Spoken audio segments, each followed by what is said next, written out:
मेरा नाम विशाल है। मैं इस दुनिया में अकेला हूँ। एक कार एक्सीडेंट में मेरे माँ पापा की मृत्यु हो गई थी। अब मेरे आगे पीछे कोई नहीं है। मेरी उम्र अब शादी की हो गई है।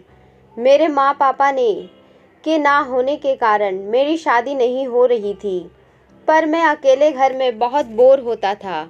मुझे भी कोई चाहिए था अपने पार्टनर के रूप में, जिसे मैं अपने दिल की सारी बातें किया करता।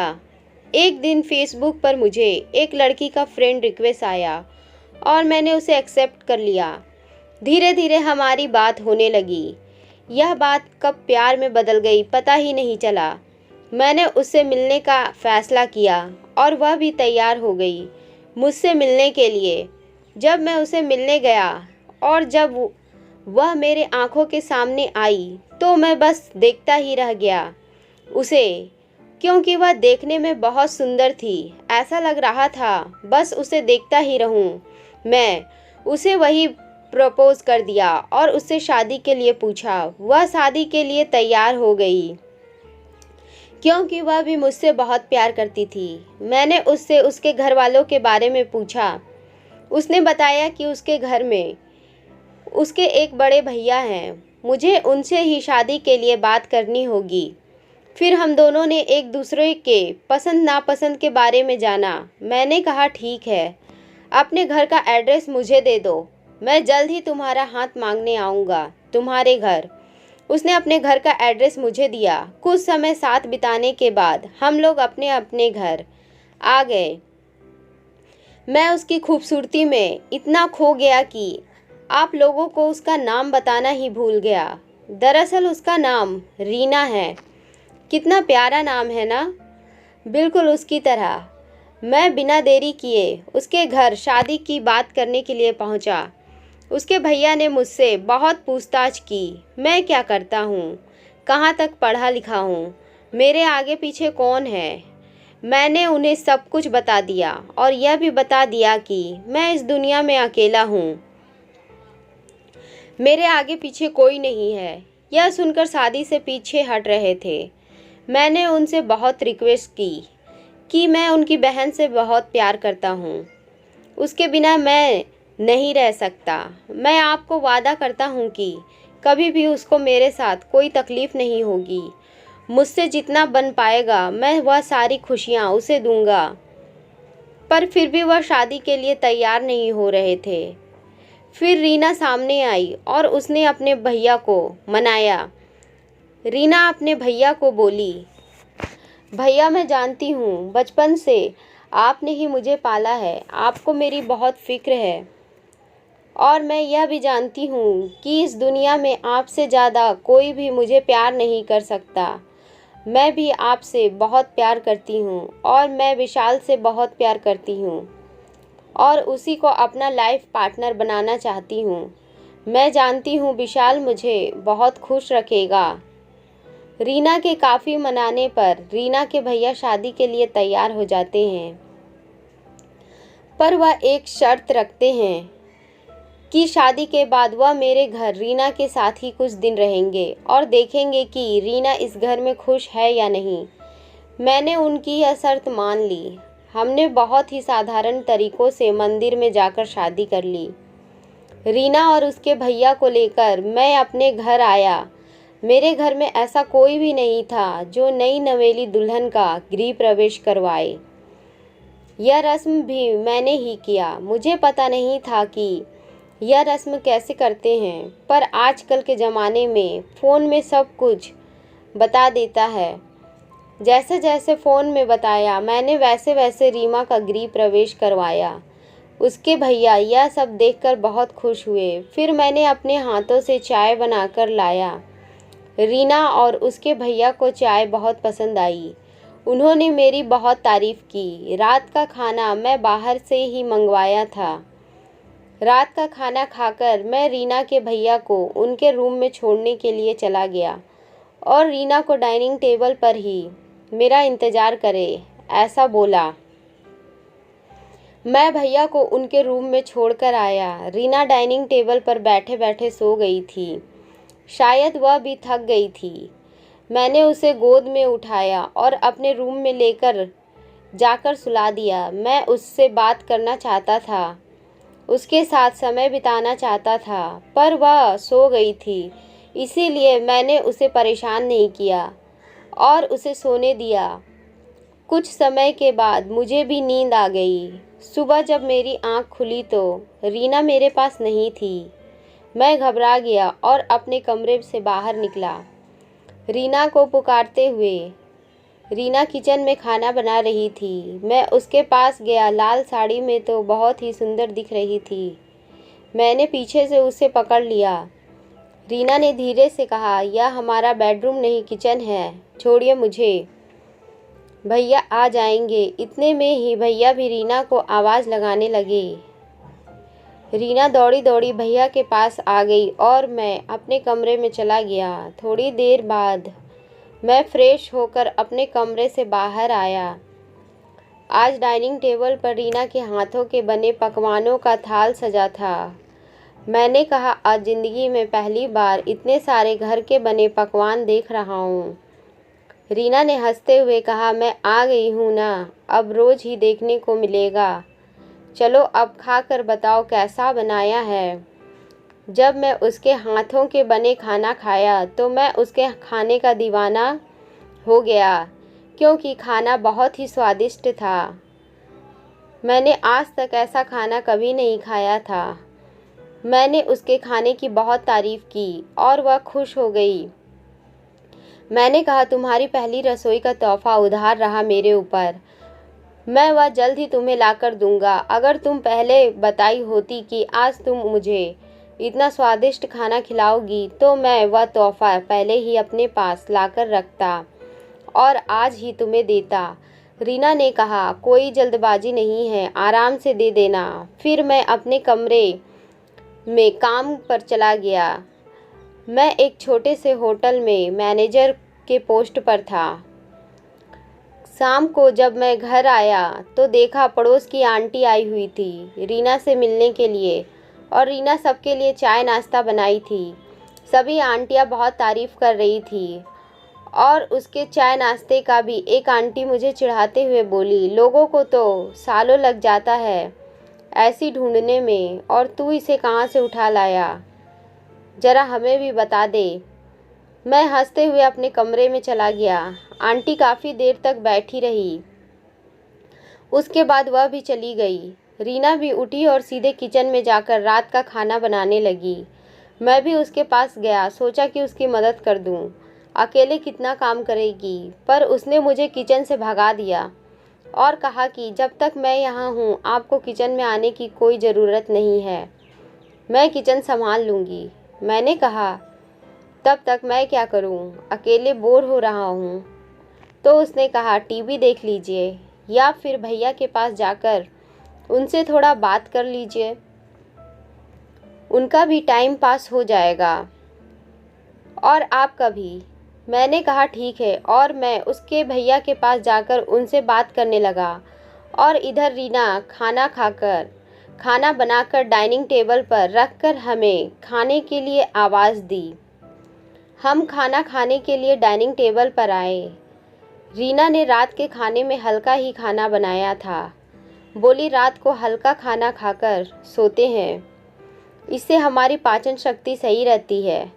मैंने रीना को छेड़ते हुए कहा, कहीं मैं डॉक्टर बीबी तो नहीं ला दी अपने घर में। और हम सब हंसने लगे। खाना खाने के बाद भैया अपने रूम में जाकर सो गए।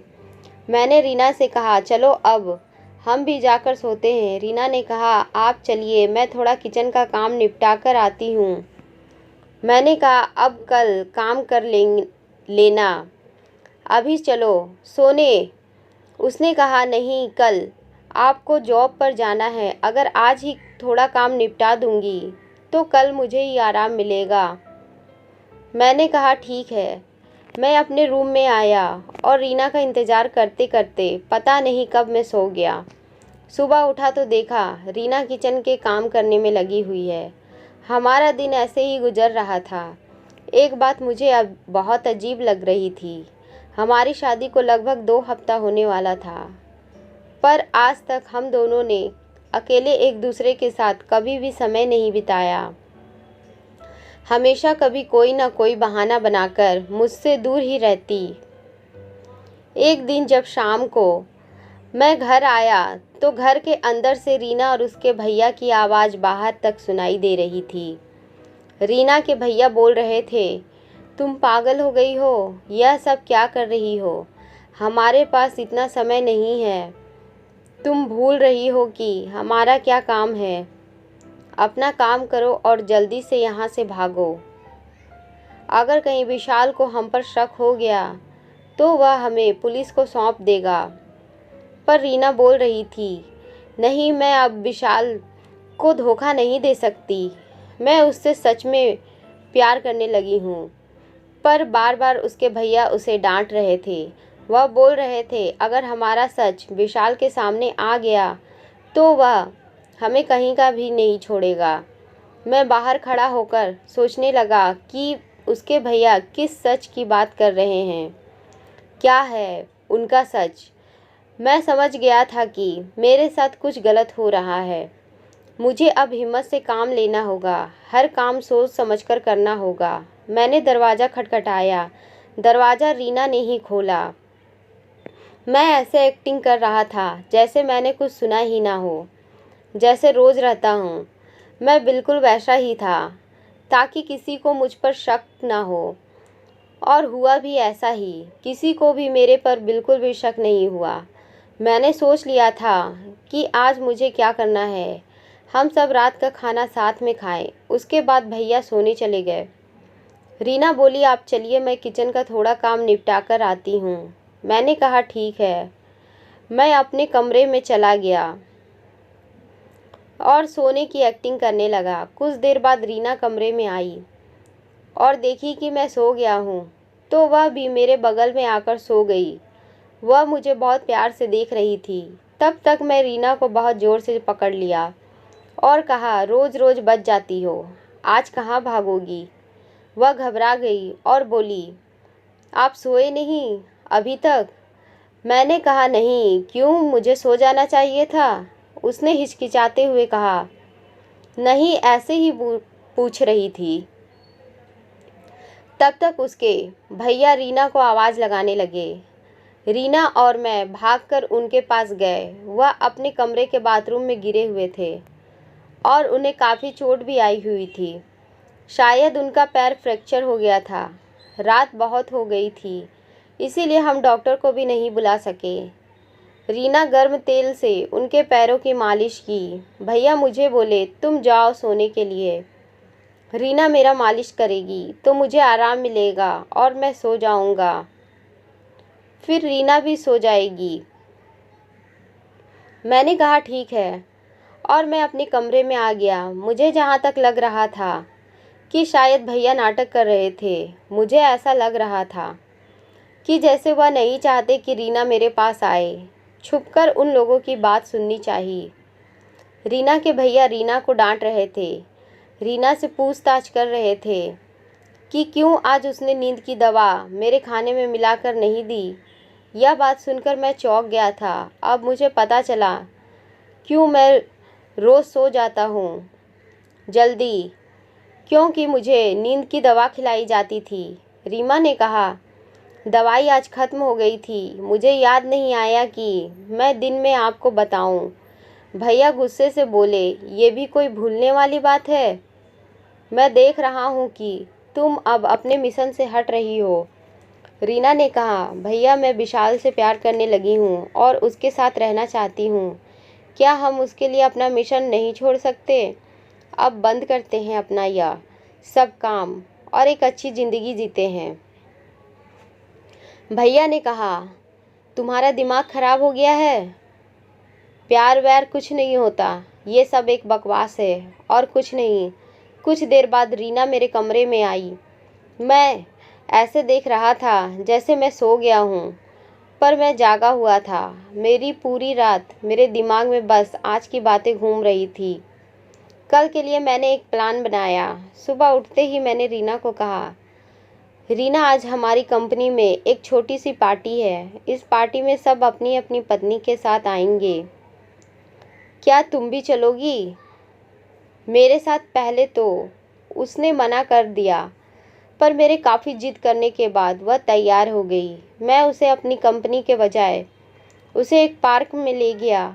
वह घबरा गई और पूछी, आप मुझे कहाँ ले आए हैं? आपने तो कहा था कि आप मुझे कंपनी लेकर जाएंगे। मैंने कहा, घबराओ मत, मैं तुम्हें कुछ नहीं करूँगा। बस मैं जो पूछूंगा तुम उसका सही जवाब देना। यहाँ तुम्हारे भैया नहीं हैं, तुम्हें डरने की कोई ज़रूरत नहीं है।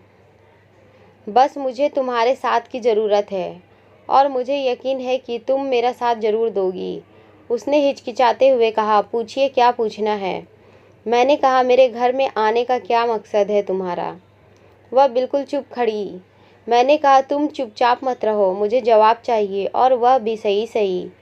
देखो, मैं तुमसे बहुत प्यार करता हूँ, प्लीज़ मुझे धोखा मत दो। पहले तो वह चुप रही, पर मेरे काफ़ी बोलने के बाद उसने जो बताया वह सुनकर मैं हिल गया। उसने कहा कि वह दोनों भाई बहन हैं और बचपन से ही लोग चोरी करते आए हैं, पर धीरे धीरे जब वह लोग बड़े हुए तो उन लोगों ने एक नया धंधा खोला जिसमें रीना भोले भाले लड़कों को फंसाती, उनके घर दुल्हन बनकर जाती और उसके घर का सारा कीमती सामान लेकर भाग जाती। मेरे घर भी यह दोनों भाई बहन इसी इरादे से आए थे। फिर मैंने कहा, तो फिर अब विशाल अभी तक क्यों नहीं किया? किस चीज़ का इंतज़ार कर रहे हो? रीना ने कहा, विशाल, मैं आपसे बहुत प्यार करने लगी हूँ, मैं आपसे दूर नहीं रह सकती। बस यही रीज़न है कि मैं नहीं जा पाई। मैं आपके साथ अपनी ज़िंदगी जीना चाहती हूँ, पर मेरे भैया इसके लिए तैयार नहीं हैं। फिर मैंने कहा, तो अब तुम लोग क्या चाहते हो? रीना ने कहा, मैं आपके साथ जीना चाहती हूँ, इसके सिवा मेरा कोई और इरादा नहीं है। मैंने कहा, और फिर तुम्हारे भैया का क्या? उसने कहा, मैं उन्हें भी जल्द ही मना लूँगी। और रीना घर पर आए। मैं रीना के भैया के पास गया और बोला, क्या चाहिए आपको? उन्होंने कहा, कुछ नहीं। क्यों, क्या हुआ? मैंने कहा, आखिर आप यह सब बंद क्यों नहीं कर देते? क्या रखा है ऐसी ज़िंदगी में? उन्होंने कहा, क्या बोल रहे हो तुम? मुझे कुछ समझ में नहीं आ रहा। मैंने कहा, ज़्यादा भोला मत बनिए, मुझे सब कुछ पता है। रीना ने मुझे सारा सच बता दिया है।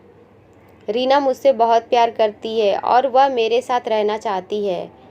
क्या आपको खुशी नहीं है कि आपकी बहन एक अच्छी ज़िंदगी जीना चाहती है? आप लोग यह काम जो कर रहे हैं, ये काम बहुत गलत है। सोचिए, अगर पुलिस ने आपको पकड़ लिया तो आप लोग कहीं का नहीं रहेंगे। आप अपनी बहन के बारे में तो सोचिए, उसकी ज़िंदगी बर्बाद हो जाएगी। फिर रीना आगे चलकर आकर बोली, भैया, आज तक मैंने आपसे कभी कुछ नहीं मांगा, पर आज मांग रही हूँ। मुझे यह अच्छी ज़िंदगी दे दो, हम लोग एक अच्छे परिवार की तरह रहेंगे।